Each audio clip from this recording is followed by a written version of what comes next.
So welcome everyone to today's call. Our nonprofit group has been meeting for months now, every 2 weeks, which has been great. It's nice to hear what everybody is up to. I appreciate everybody taking the time to be on the call every couple of weeks. And for Dave to lead this group, it's been great. Today's gonna be a little different, so we'll just get into it. I appreciate, again, everybody's time, and I'm gonna turn it over to Dave now, and we're gonna get started, and then Senator McSally will join us, like he said, at 4:30. Yeah, and just to kind of be clear that she's joining us in her capacity as our senator, and we'll be talking on issues currently in front of the Senate or being dealt with by the administration. We're purposely avoiding election type topics, wanting to be cognizant of issues related to nonprofits and electioneering and elected officials and all those kinds of things. So just wanted to make sure, and then we'll say that again before when the senator gets on. And we've talked talked to her about that as well. So the appointment was set by her her Senate staff, not her campaign staff. So just wanted to put that out there. Yeah, here we are again, another couple weeks later. Doesn't seem like much has changed other than case counts are going down in Arizona, as everybody knows. Unemployment also is a little bit down too, which is good. Hopefully people are finding work and getting back to work. One of the things I wanted to ask the group about was layoffs and hiring. In the nonprofit industry, I know a lot of folks have gone through a lot of funding struggles that we've canceled, special events that are fundraisers for us. And a variety, I think Melissa earlier was talking to a few of you about some of the challenges we've had with food drives.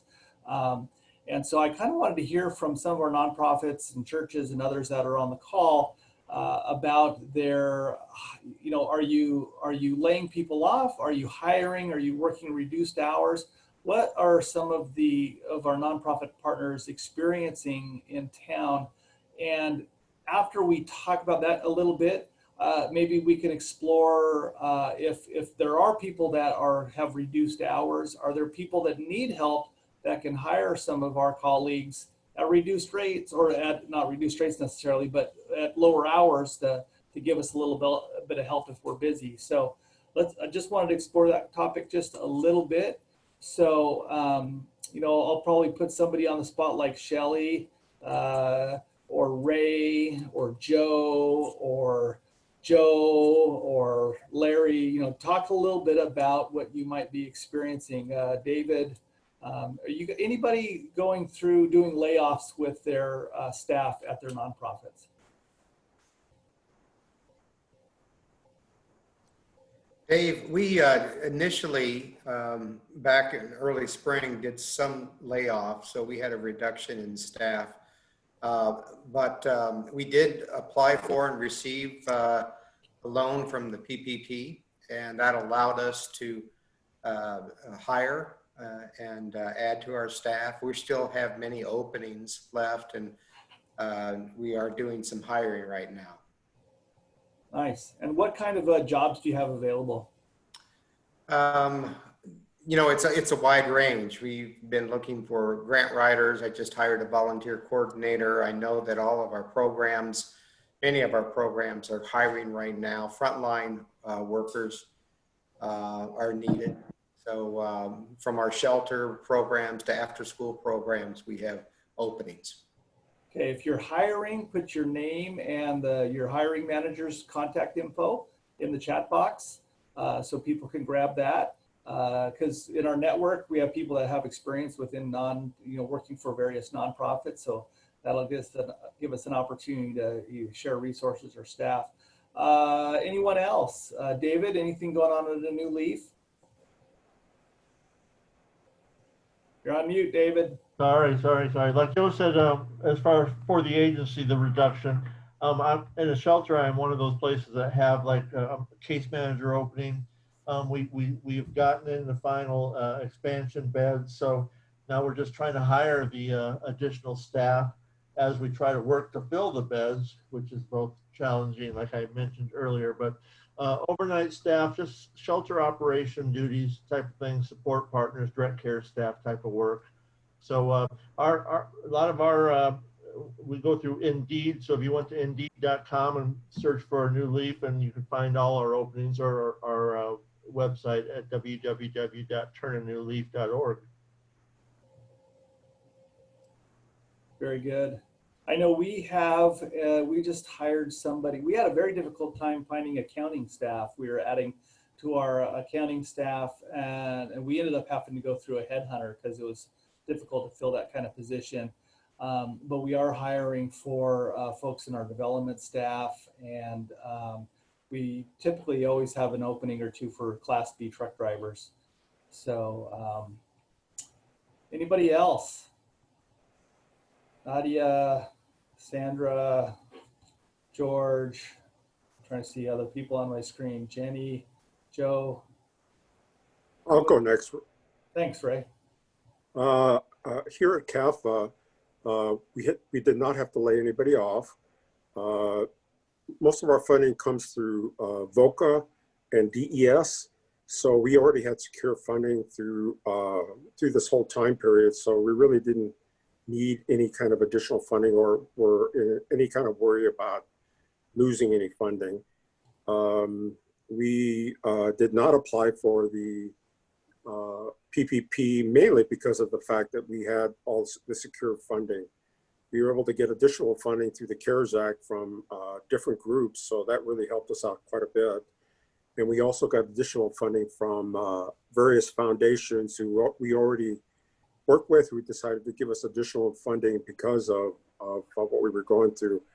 And then we had a couple of private companies who gave us some real large donations that really helped us get through the whole process. So it's been actually very good for us. When we first started this whole process, we did work on an alternative schedule, even though we were considered essential personnel.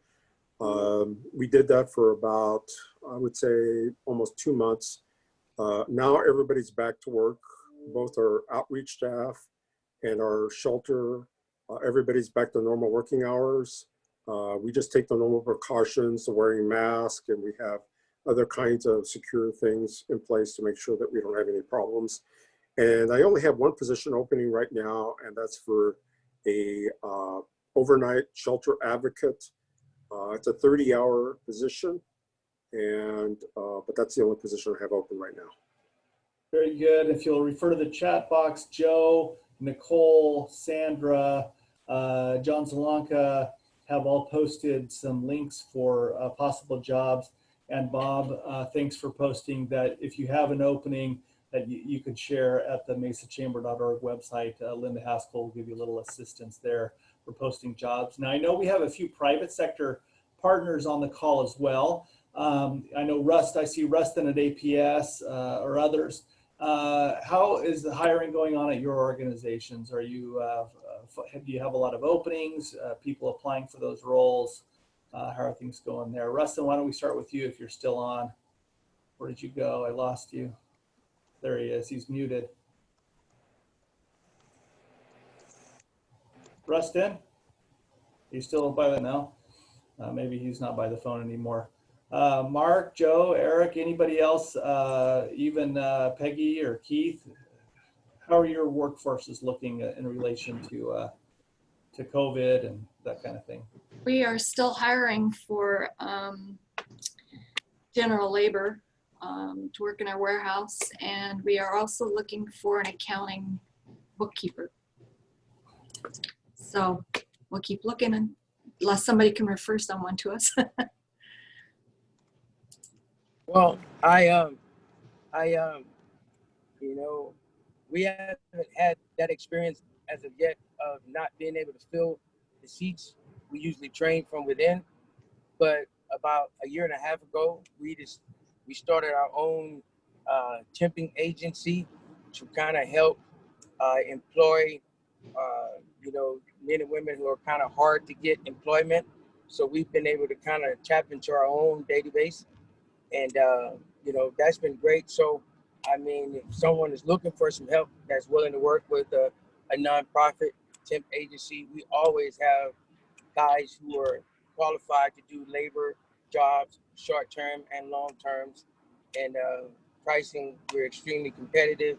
And the good thing to know is that 100% of the money goes back into Streets of Joy, helping us operate. So that's one of the things that has been counter to our advantage, you know, during this COVID situation, is when the marketplace changed a little bit. There was not a lot of people looking for work because they were getting the unemployment. So we were able to capture, you know, some different market shares at the time. But we're definitely not at the point where we're covering 100% of our overhead yet. But you know, we always looking for other opportunities to share our labor resource pool with. So if anyone was looking for some general labor, we could definitely help you out. Eric, thank you. Peggy, that might be a resource for you. Eric, when you park, I know that you're driving a little bit, get into the chat box and please leave your contact information so people can reach out to you if they have some openings for you. And I'm going to keep you in mind too. We oftentimes have general labor needs in our warehouse. We like to start people out and train them up and get them skilled up. So teach them how to drive a forklift and all that. So anybody else want to share? I think Nicole has some positions. So for our current SCS vets, we have a couple sort of lower level positions open right now. We're hiring for like a 9-month-long marketing intern. And then we're also hiring for a shorter term like videographer contract. So if you know anyone with experience on the videography side for nonprofits, we'd certainly love your recommendations. I'll throw the postings in the chat as well. And then we will be hiring for some more senior level roles in the near future. We just don't have those postings up yet. Very good. Thank you. Thank you. So it sounds like there's some jobs out there to be had. I know it's a bit of a tight job market, but with unemployment running out, it was a topic that I thought we should explore a little bit within our group. You know, folks that have been laid off are out looking in the job market, and some people are taking advantage of the extra $300. Some people may be taking advantage of the Social Security employee side holiday through the end of the year.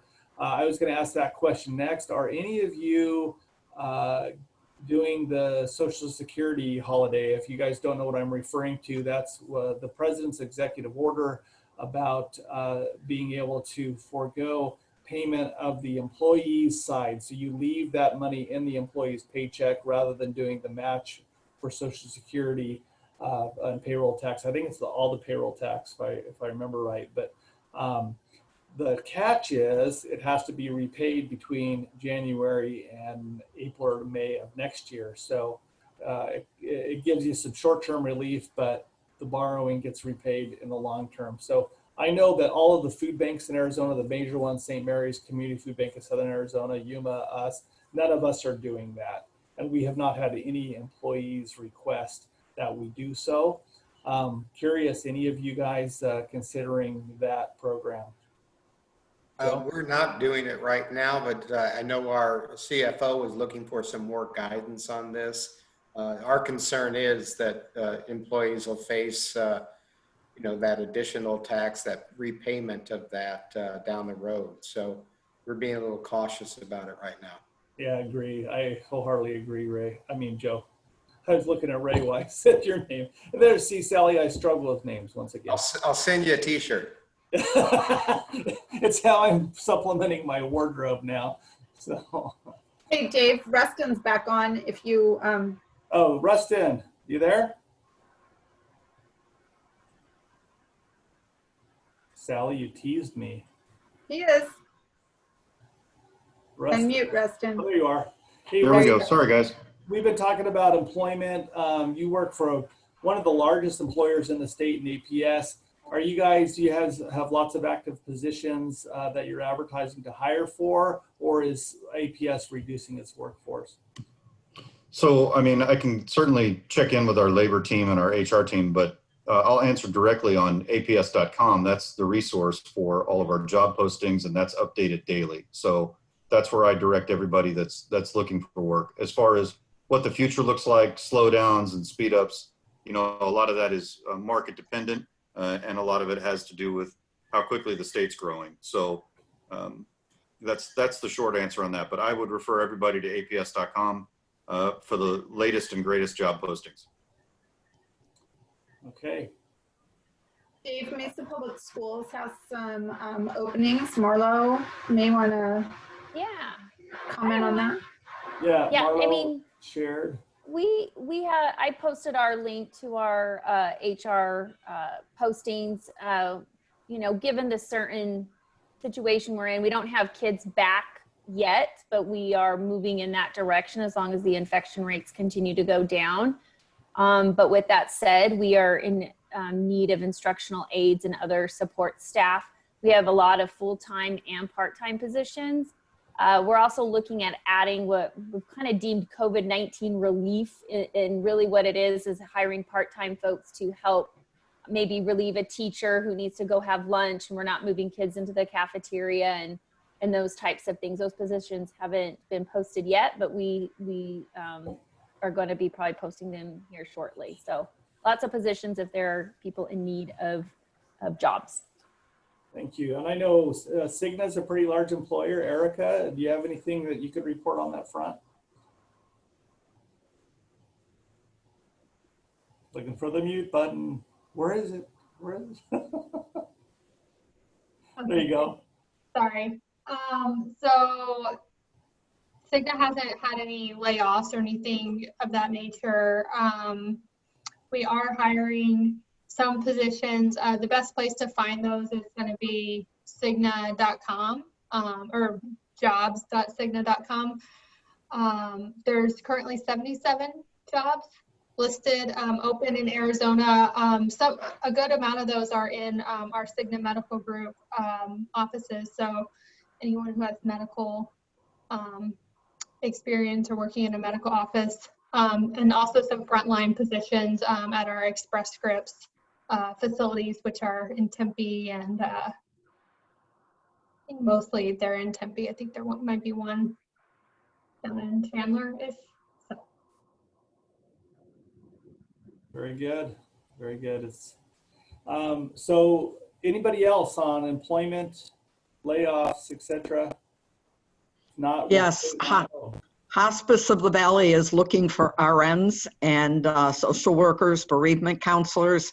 We have had no layoffs at all. In fact, business is booming. So if anybody knows any healthcare professionals that are looking to work in an awesome environment and want to work for a great company, refer them please to hov.org, and that'll take them wherever they need to go to make application. I'm sorry to hear that business is booming, but I know, me too. We're glad that there's some employment opportunities that are related to that. So, you know. Thank you. Excuse me. Dave, it's with House of Refuge. Just real quick, just wanted to let the group know that we've reassigned some of our talent, and because some of the opportunities have shifted, we did have a reduction a little bit, but we were also, again, able to reassign because we've been doing really good professional development. And, so we've got a staff that has a pretty good scope of experience in several different areas. So we reassigned some people, and, we did have a bit of a reduction in staff a while ago. But now, things seem to be pretty stable, and we'll be probably moving some people back into other positions. So it's kind of a nice little opportunity where they're doing, different things based on their talent and their experience, and where we're kind of re-engineering ourselves, so to speak, during the interim. Thank you, Mark. Appreciate that. Mark at House of Refuge, everyone. Also in the chat box, Nadia referred back to the AmeriCorps openings on the MesaUnitedWay.org website, as well as Christine with Noah Webster looking for some part-time help around their campus. So few jobs out there. So if you know anyone that's looking for employment, there's opportunity out there. Let's see if we can't get some people matched up and out of my food line. So that's our hope. I gave a tour last week to some ASU students who want to help us work out a few little ideas. And they asked me what the growth plan of United Food Bank was. And I basically just related our growth plan is that everybody has jobs and they're able to buy their own food and the food bank gets to close.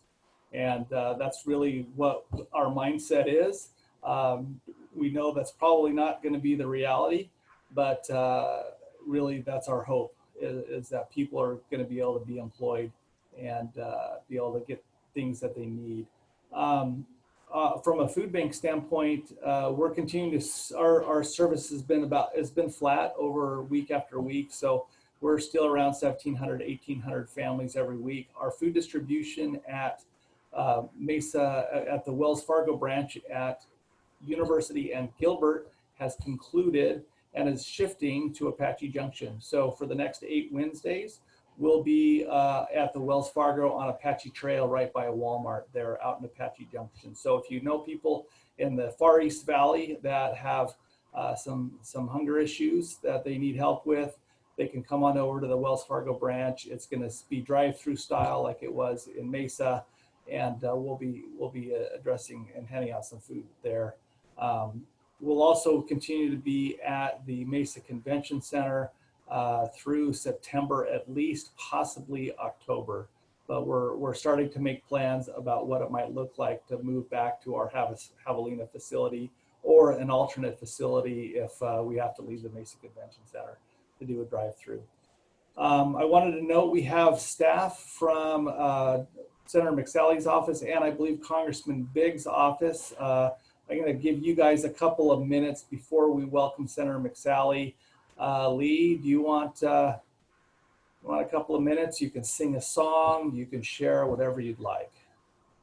No, I simply want to say thank you to all for what you all do in the community, especially during this hard time that COVID has had such a effect on us. So thank you very much to all of you. Dave, I have one thing to offer for the group. We're launching our Supply My Class campaign tomorrow. This is our 3rd year. So if anybody on the call knows a teacher that's working in a Title I school that's in APS service territory, please encourage them to go to supply-my-class.com. It takes about 60 seconds to fill out the application. And if they're selected from the pool, they can win a $500 gift card, which they can use to purchase supplies for their classroom, just like the name implies. So that starts tomorrow at noon. SupplyMyClass.com is the website, and you can follow me on Twitter. I'll be posting about that as well. Nice, thank you, Rustin. Appreciate that. That's a fun process. It's fun to see the teachers that win. They get pretty excited. David Romney and Abby, did you guys want anything to add? Anything? We have a few minutes before we welcome Senator McSally. Yeah, thank you, Dave. Just to echo what Lee said, first of all, thank you all so much for everything that you're doing for residents of the East Valley. We saw firsthand, Lee and I went out to House of Refuge last Friday morning with Sally. It was really remarkable to see, people from all walks of life are in need right now based on the economic impacts that everyone's feeling. So thank you all for what you're doing. And in that same vein, if there are volunteer opportunities for us and our staff here in the district to help out, whether that's a food giveaway or some other kind of program, please contact my office. I'll post our contact information in the chat box. But if you guys would like to reach out to us, if you have opportunities where we can come and serve, we're more than happy to do so. Thanks, David. Abby, I guess we'll reserve for you all of Martha's time, unless you have something you want to add real quick. Nope, you guys don't get to hear from me and hear my voice this week. You guys get the senator, so. Very good. Referring back to the chat group, Sue Wilcox from Park University posted that they have a couple of positions open. The high school relations manager and an academic success coach. Those both sound incredibly interesting jobs. Michelle, thanks for adding the link to the Cigna jobs board. And then, so TJ asked a question about the Wells Fargo and Apache Junction. We will be there every Wednesday night from we start setting up at 5 p.m. We usually open the lines about 5:45 or so, and it runs until the food runs out. Usually in Mesa, we had been serving 300 families in about 50 minutes. So it goes incredibly quickly. I don't expect it to go quite as quickly in Apache Junction, and I expect the crowd to be a little bit smaller. It's just you can't move people on horseback through the lines as quickly as cars, and loading into the saddlebags takes a little extra time. So sorry, Sally. You know, I told my staff, I said, in the 8-week period, we're going to hand out food here. We will have one person come through here on horseback. So, you know, and I'm guessing every Wednesday night we'll have somebody come through with a gun strapped to their hip. So that's Apache Junction for you, and we love it. I love Apache Junction.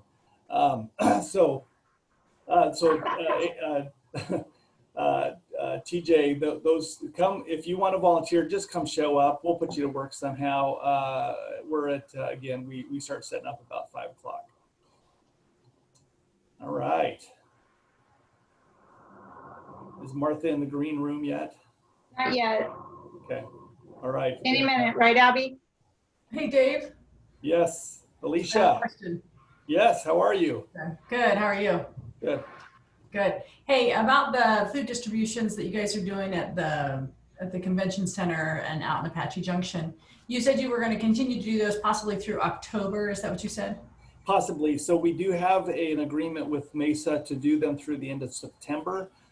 They had an event, the last event at the convention center in October has now canceled.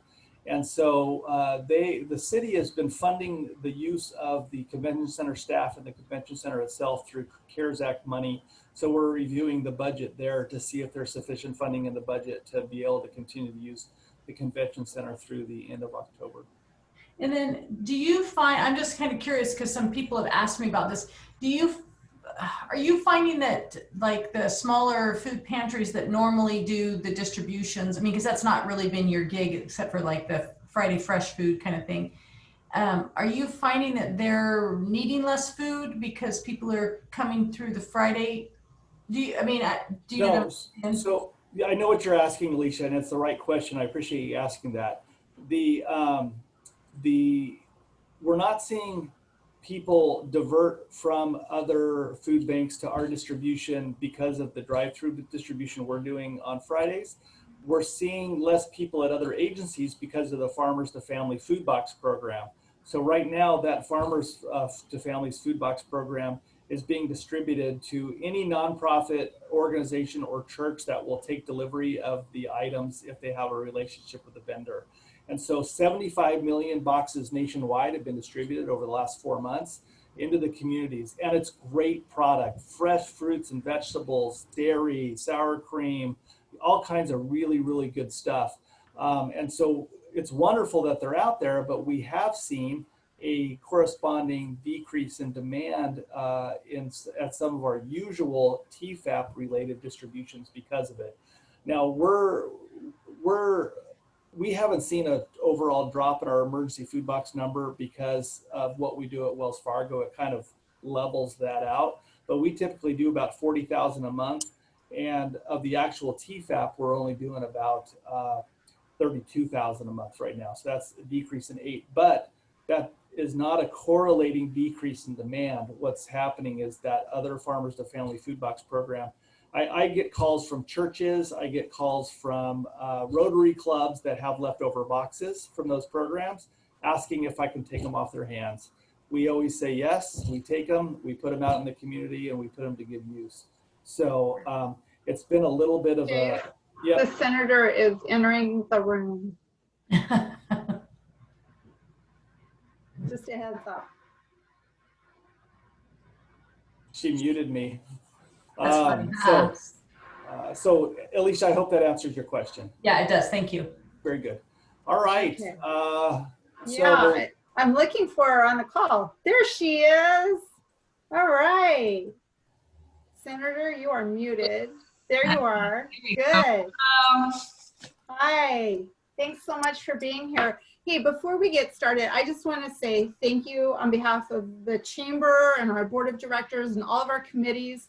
We've appreciated your support, but you know, we appreciate you having your staffers involved in all of our committees, from the Industry and Defense Council to this call, our financial network, our aging committee. I mean, we feel very supported and we love the engagement. So I just wanted to say thank you because it's really important to us. Absolutely, Sally. I hope everybody's hanging in there. We're hanging in there, yeah. So I want to turn this over to Dave, and he's going to give a little overview, and then we're going to hear from you. Sounds good. Thank you. Senator McSally, it's great to see you again. Good to see you, Dave. Virtually, soon in person. One of these days, we'll defeat this pandemic. Can't wait, can't wait. So just a reminder to everyone on the call that this is, we're hosting Senator McSally in her official capacity in her Senate office. This is not related to the campaigns that are going on. I know as nonprofit leaders, we're all sensitive to our nonprofit status and campaigning and that kind of perception. We were reached out to by the senator's staff to have her come and talk about issues that are facing the country and specifically things that are happening in the Senate. So just wanted to frame that a little bit for you, Senator. And maybe we could start out your comments with some questions about the CARES Act. Been lots of talk about a second stimulus. What are you seeing in the Senate? Yeah, thanks, Dave. I first want to say thanks to all of you for just everything you do for the residents of Mesa, and especially in this first in a century pandemic. I mean, what you do every single day is so critical, but I mean, it's just been an extraordinarily difficult year. So I hope you're all hanging in there personally as well. And you know, yourself, your health, your loved ones, some of your kids, I'm sure have kids running around, not in school, and just like the real challenges that are happening in everybody's lives, and you know, the impact on so many people in the community as well. This is a whole of society approach to this. And so when the pandemic hit, and Sally's heard me, you know, talking on many calls, many chamber type calls about this, we, you know, our thinking in those early days was just speed was the most important thing, to just get relief out the door as quickly as possible. And the federal government and speed are not usually in the same sentence, but we really felt like on top of the impact, the health impact of this virus and the economic impact, we just didn't want the economy spiraling down and the economic collapse and the additional catastrophe that would come from that. So when people were asked not to work in order to save other people's lives, we were just trying to blunt the blow and get cash out the door as quickly as possible through as many means as possible. So that included the, you know, stimulus checks and the Paycheck Protection Program and the expanded unemployment. It was just like, get money out the door. Make sure that small businesses can stay afloat, people can hang in there, employees and employers can stay connected to each other, and people can put food on the table and pay their bills as we were hunkering down to, you know, still learning a lot about the virus. So I'm just trying to think, you know, go back to where we were at the time, which was, you know, speed. And when obviously you do something with speed, it's not perfect. And so since then, we've been trying to make sure we identify where's the gaps and what else needs to be done.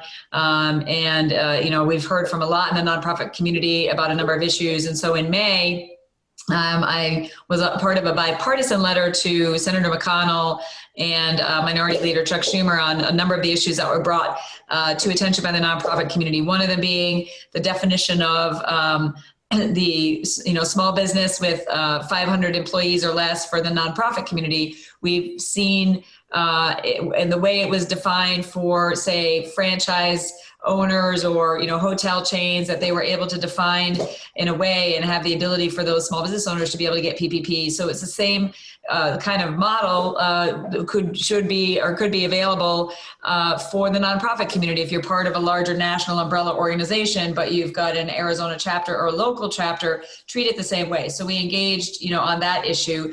Also, the self-employed, I'd love to hear from any of you on the self-insured, unemployment, and the impact. I know the CARES Act provided for, I think, 50% to be reimbursed, but, you know, asking for that to just be 100%. Nobody could have imagined when a nonprofit sets up to be, you know, self-insured, that we'd be dealing with a pandemic like this. And so, you know, looking for opportunities for us to move something forward so that you're not going to be getting that bill. The charitable the above the line, $300 above the line, and then changing the adjusted gross income limitations for just trying to encourage people to give, give to charities, give to nonprofits that are out there helping people. I did this myself as well. I gave up my paycheck. I'm not independently wealthy, but I have an emergency fund, and this is an emergency, right? To be able to help people, just help organizations out there, help people, personally. But so some people, don't need that incentive, but the tax incentive of being able to have the above the line, and then increasing corporations from being able to do 10% to 25%, just to be able to help, because I want to hear from you how the contributions, how you're seeing. I'm just, assuming there's been some real challenges where you have more need, you probably have less money coming in. You just, it's just extraordinary. I'm being squeezed on both ends, basically, more to do with less resources. So we were trying to do our part at the federal level to incentivize people who could give to be able to give more and give them those tax incentives. And again, love to hear feedback on how that's going for all of you. So as far as the next steps, we have been in painstaking discussions about what more needs to be done.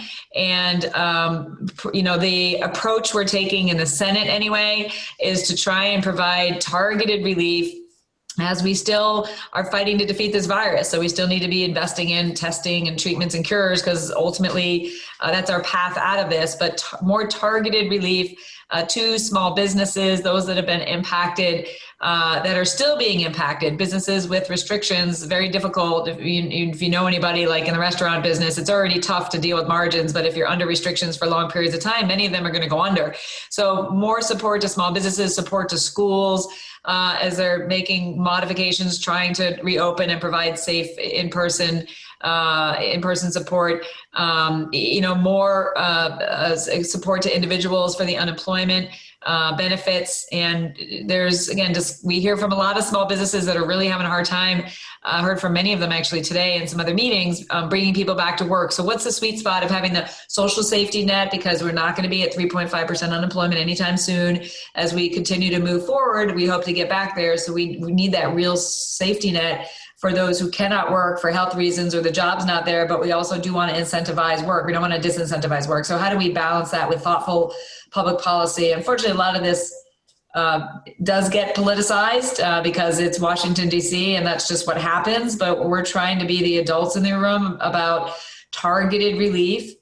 We've already invested $3 trillion directly, plus the additional things that we authorized for the Federal Reserve and their facilities and their lending.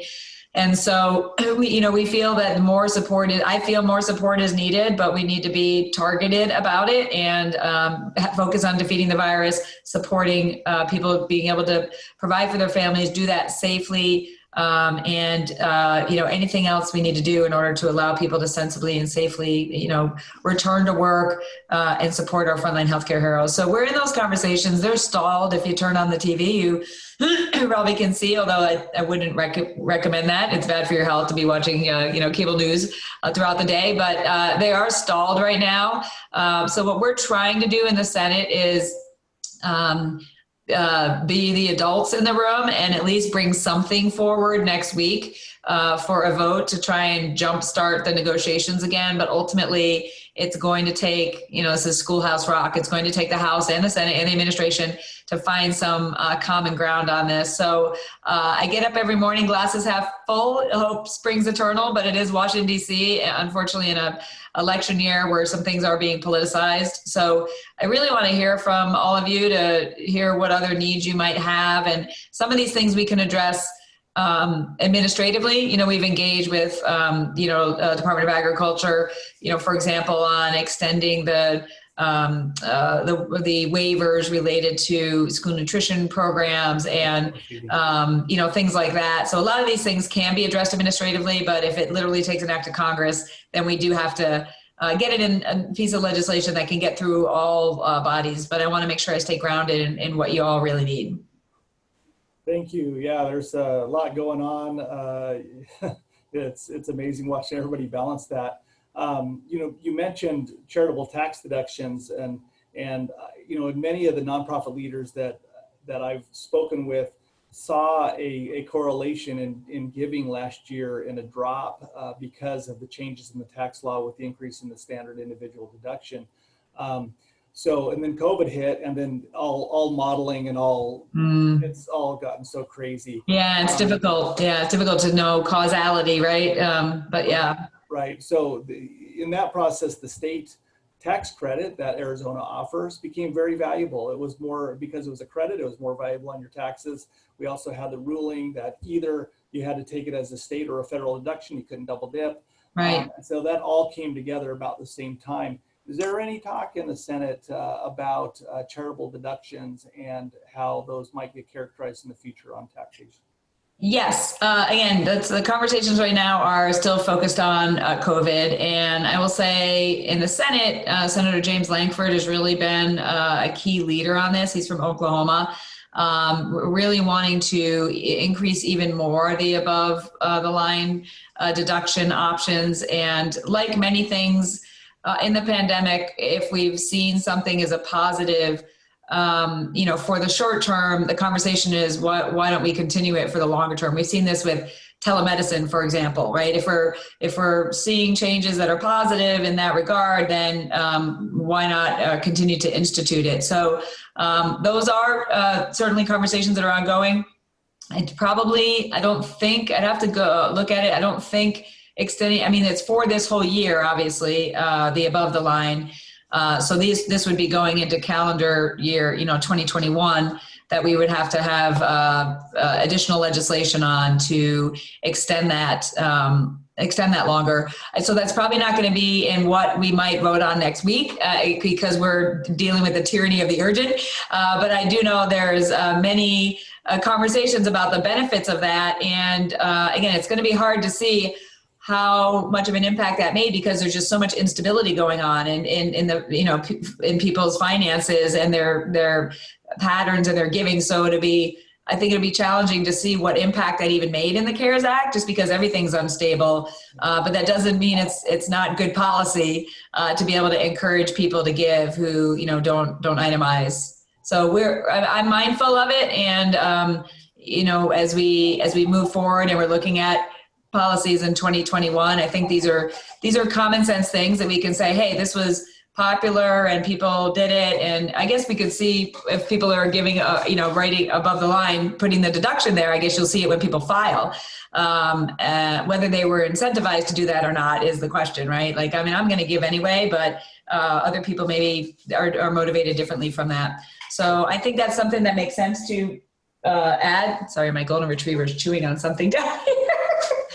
It's not a Zoom call unless a dog makes an appearance somewhere. So it's a piece of plastic packaging.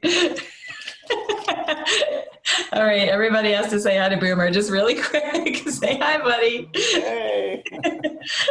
All right. Anyway, he's a rescue, so also came from a nonprofit supporting rescues. Nice. I think I'm going to make bumper stickers. Get out of my way. I'm suffering from the tyranny of the urgent. I love that phrase that you just used. So, yeah. Very good. I know you do a lot of work. A lot in the military. Like that was a way. Okay, guys, are we dealing with the tyranny of the urgent right now? So it's yeah. That's a perfect segue because I was going to ask you about some work with veterans. We know that thank you for your service. Yeah. And you do a lot of work with veterans. We want to make sure that there's events available for veterans and first responders who are struggling with different issues. Yeah. There's also something out there that I don't know a lot about called the Mission Act. Somebody submitted a question about the Mission Act. Yeah. So I wanted to give you a few moments to speak on. Yeah. So, okay. So I get my care at the VA. So I'm like the secret shopper to see the challenges that a lot of veterans have.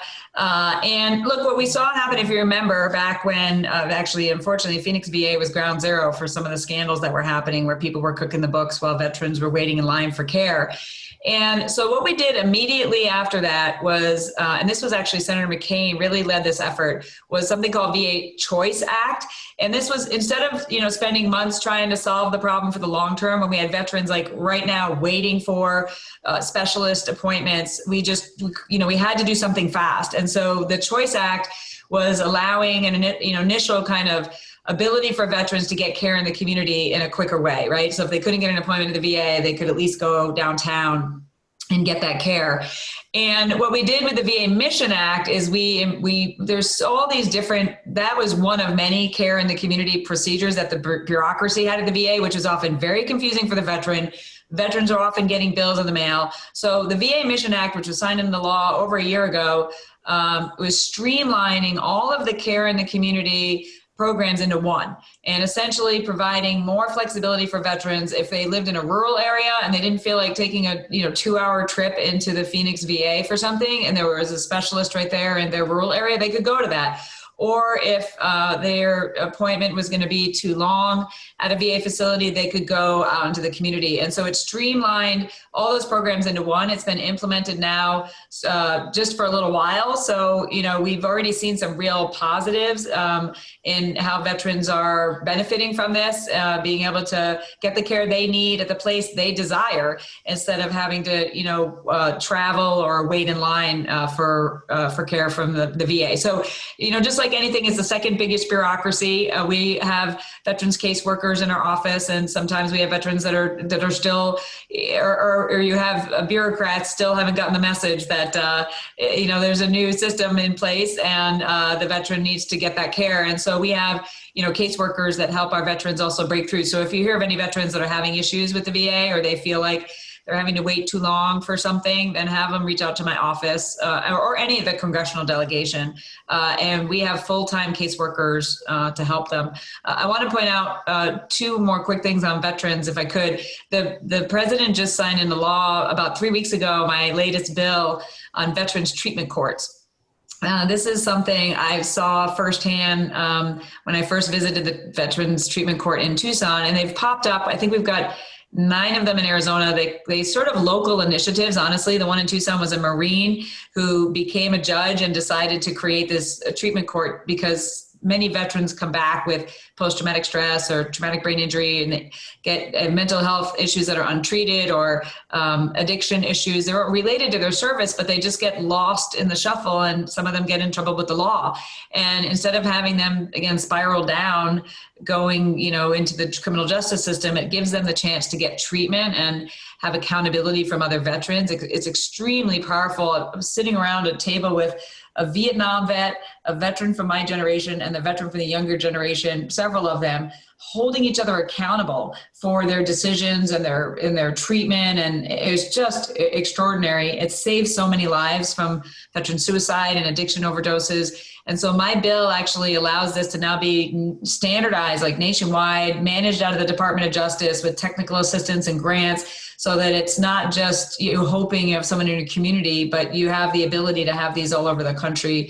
So that's a really big deal. And there's one more thing I want to point out. There's some nonprofits out there that are doing, I think, tremendous stuff, non-traditional treatment for veterans. A lot of my fellow veterans, they get given a prescription, they get drugged up when they've got post-traumatic stress or traumatic brain injury. But there's some nonprofits that are doing things related to what's called post-traumatic growth, where again, it's non-traditional approach for with a full kind of wraparound to include every element of your life and your family, to provide opportunities for you, again, not to just be given a prescription, but to find healing and strength from the traumas that you went through. And we've got some in Arizona that are great examples. So I have legislation that's been included now in major vet mental health legislation, specifically with a pilot program on post-traumatic growth, and bringing in nonprofits, because really there's so many nonprofits that have expertise and passion to helping our veterans, and this isn't one size fits all out of the VA and the government.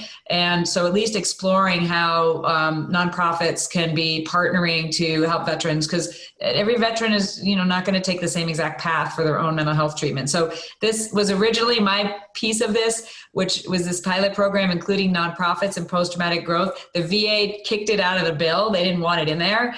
And then I pushed the VA committee to push it back in, because I really think insanity is doing the same thing over and over again, expecting a different result. And we've thrown a lot of money at veterans' mental health, and we still have 20 veterans a day committing suicide. So we've got to try some different things to see what else might work. Wonderful news. Those are great pieces. I don't think those have been well and wide reported. So that's good to hear. need to compliment both you and Senator Sinema's staff, as you guys have excellent casework both on a local level and out of DC. You know, the customer service that you get, if customer service is the right word, out of both of our Senate offices is exemplary, and I think a model for the country. So thank you. So we only have about 9 minutes. Want to be respectful of your time. I got an interesting question that was sent to us about opportunity zones. And I don't know if you know a lot about opportunity zones. They're being factored in some of our federal feeding programs now. They're being factored in under an executive order for federal agencies to locate projects in opportunity zones, particularly in downtown cores. Yeah. Tell us what you know about opportunity zones and what's, you know, there seems like there's some opportunity that's presenting itself there for local communities. So talk more about that. Absolutely. You know, this was a really incredible initiative that was in the tax cut legislation of 2017. That was Tim Scott's idea, Senator Tim Scott from South Carolina. Yeah. And the whole idea is to create the tax incentive for investors to invest in underserved communities. And so a lot of times you have investors that have cash or capital sitting on the sidelines. And so the opportunity zones actually create a tax incentive for them to, you know, create projects. And I've been at the ribbon cutting of several of them. I see Scott Seeley's on the call here. So he's familiar with these as well. You know, in often distressed and underserved communities is an opportunity to create jobs and to help transform communities that are often overlooked. And so it's really an incredible initiative. It was all identified by each state. It was all based on census data, where the zones were created. And we've just seen so far really tremendous examples of that kind of investment, and we can certainly do more. So, we're pushing on more flexibility related to these tax incentives and opportunity zones, because especially as we're recovering from this pandemic, which we will defeat and we will recover. I know we feel like this is our new normal. It's not. We're going to get through this. I think people need to have that kind of realistic optimism that we're still going to need that types of investment, especially in underserved communities. And I don't know if Scott, you want to jump in. I don't want to be too much, but it's really an incredible program that's a lot of people just don't know much about. And I think it's a great model for using tax incentives for private sector investment and things that really matter and make a difference for people. Scott, you want to chime in? Well, just especially relevant to our group here, it specifically encourages investment in things like low-income housing, community health clinics, potentially the kinds of facilities that the group here uses for food banks and other sorts of things. Right. Can be part of opportunity zone projects, and you take investment dollars from successful people in other places. It's to their benefit to put them into projects that have a positive community impact. And exactly. As we're looking at, especially the area around the chamber and in downtown Mesa, and there's kind of a ribbon along Main Street that falls in the opportunity zone. Affordable housing is one of the obvious things that opportunity zones. Yeah. Awesome. That's good to hear about. Especially as we look at the food bank, maybe we need to take advantage of an opportunity zone to finance some streamlining of our operations. One last question for you going out here. There's a lot going on with federal feeding programs. We talked a little bit about the extension of the summer feeding waivers. I think they've been extended to the end of the year. I know there's a push to extend those to the end of the school year if possible. That has to be done by the end of October if they're going to do it administratively. But there's a lot of feeding programs going on with the Farmers to Family Boxes, TFAP, SNAP. Talk a little bit about continuing support for farmers, for food manufacturers, and food banks going forward as the pandemic hopefully begins absolutely. to slow down. I mean, as you know, there was a lot in the CARES Act related to this, $850 million for, support to food banks, both administrative and the actual, purchasing the farmers' food and bringing them to the food banks. I volunteered at several food banks during April and May, seeing firsthand the benefit of that. I think 600 million of that was set aside specifically for that. And then you've got the farmers to family. I think 5 million of those food boxes have already been delivered. So the authorization, there's no end date in the CARES Act related to that. It's a matter of we appropriated the money, and then administratively, they've had dates that they keep pushing on some of these things, like the school nutrition programs. So we're keeping an eye on the the expenses or the appropriations of it to. As far as I know, there's still enough resources in there to continue these programs. So it's not like we need an act of Congress to reauthorize, past a certain date. So we've engaged with the administration on several of these to continue to move the dates. Because I think one of them, I want to say the extension of the SNAP benefits, something expires on September 18th, I want to say. But they're expected, we're hearing anyway, that they're expected to extend that further. But that's all administrative. So what we do is we engage with, Department of Agriculture, and we say, hey, you really need to extend this date. And as long as the resources are there, this is something I think that is a pretty no-brainer thing to do to be able to help get through the remainder of the year. On the school year, though, Dave, which thing do you say we need to? So yeah. the summer feeding waivers, they've been using that authorization to serve off-site, not off-site meals, but non-cafeteria style meals. Yeah, I'm familiar. Yeah. But you're saying we have to, in order to do that through the entire school year, it has to happen before the end of October? Yeah. Yeah, there's an additional waiver that can take place for it to be able to run to the end of the year. Got it. That hasn't been authorized. Okay. Yet. So okay. If it goes past the end of October, then it needs an act of Congress to do it. So. Okay, got it. That's good to know. All right. I generally say, like, does this literally take an act of Congress? And, sometimes it does. But if it doesn't, that's easier, especially right now.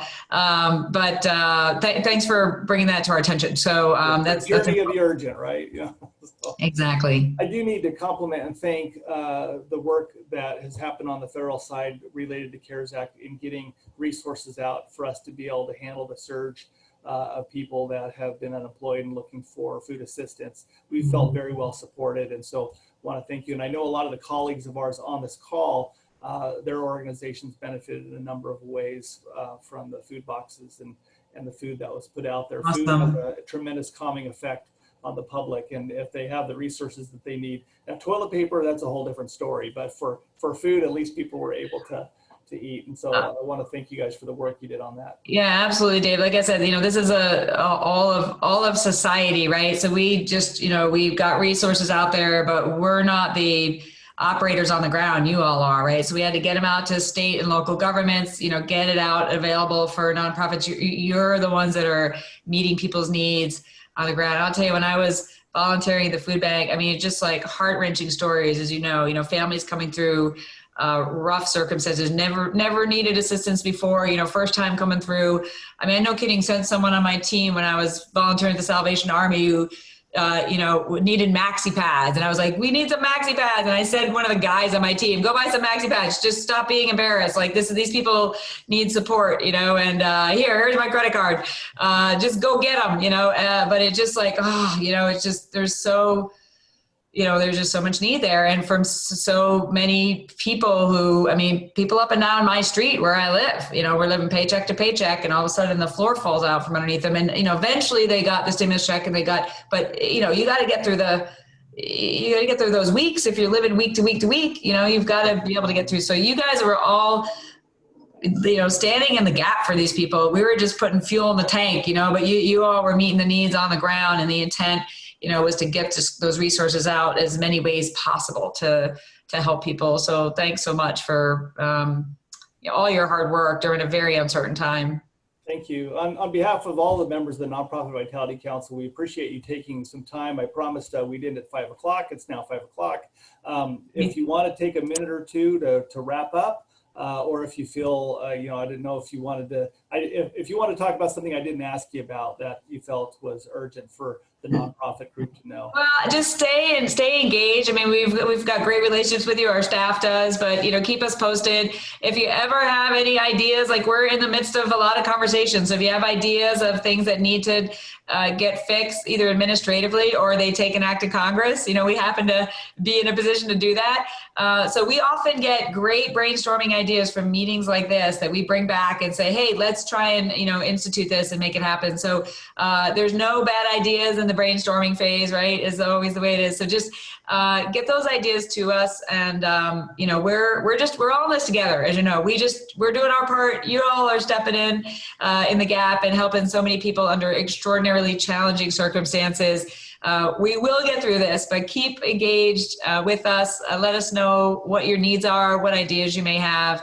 And you know, we're here representing, and honored to be in the position to be able to do that. Thank you, Senator McSally. Appreciate your time. Sally, I'll kick it back to you.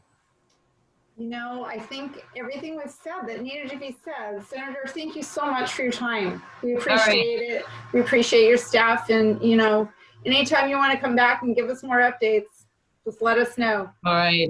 Thanks for Abby. We love Abby. She does a great job. Yes, we do. All right. Great. She's right here. All right. Thank you, Bless you guys. Hang in there. Take care. Thank you. Thanks everybody for being on the call today. Right. See everybody in a couple of time. weeks.